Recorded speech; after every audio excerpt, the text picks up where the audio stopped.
মুক্তিযোদ্ধা জনাব আব্দুল লতিফ সিদ্দিকী, আপনাকে আমাদের অনুষ্ঠানে স্বাগত জানাই। আপনাকে শুভেচ্ছা এবং কৃতজ্ঞতা, আপনি আমাদের সময় দিয়েছেন এই জন্য। আহ, আহ, চাই। হুম, হুম, আপনি কি প্রশ্ন করবেন সেটা আপনার বিষয়। হুম, হুম, আমি কোনটার জবাব দেব আর কোনটার জবাব দেব না অবশ্যই সেটা আমার বিষয়। অবশ্যই অবশ্যই। কিন্তু দর্শক শ্রোতা যারা আমার এই কথা শুনবেন তাদেরকে আমি বলে দিতে চাই যে আমি যেমন অপরিণামদর্শী নই, হুম, স্থান কাল পাত্র সম্পর্কে আমি যথেষ্ট হুম, বুঝি, তারপরেও আমি যা বলি তা আমার বিশ্বাস থেকে, আমার প্রত্যয় থেকে, হুম, আমার অভিজ্ঞতা থেকে। ওকে। এবং অনুষ্ঠানে স্বাগত জানাই আপনাকে, আপনাকে শুভেচ্ছা এবং কৃতজ্ঞতা, আপনি আমাদের সময় দিয়েছেন এই জন্য। আহ, আহ,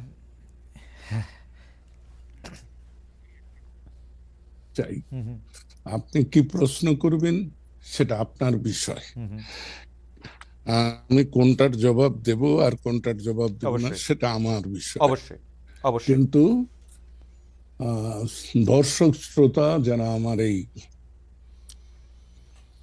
কথা শুনবেন তাদেরকে আমি বলে দিতে চাই যে আমি যেমন অপরিণামদর্শী নই, হুম, হুম, স্থান কাল পাত্র সম্পর্কে আমি যথেষ্ট হুম, বুঝি, তারপরেও আমি যা বলি তা আমার বিশ্বাস থেকে, আমার প্রত্যয় থেকে, হুম, আমার অভিজ্ঞতা থেকে।